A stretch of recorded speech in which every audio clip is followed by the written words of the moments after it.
మీరు రాత్రి 10 గంటల 40 నిమిషాలకు మీరు రిజెక్షన్ అని చెప్పి మేము అప్లై చేసింది 5 రోజుల కింద.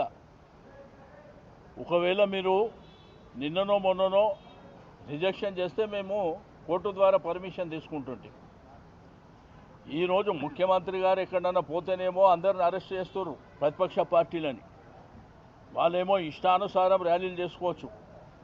సెక్రటరేట్ రిస్ట్రిక్టెడ్ ఏరియా, సెక్రటరేట్ ముంగట కూడా ముఖ్యమంత్రి గారు పాదయాత్రలు చేసుకోవచ్చు. కానీ ప్రజాస్వామ్యం లోపల మాకు హక్కు లేనట్టు, మా అస్తిత్వం, మా సికింద్రాబాద్ ప్రజలు 220 సంవత్సరాల చరిత్ర ఉన్నటువంటి మా ప్రాంతాన్ని,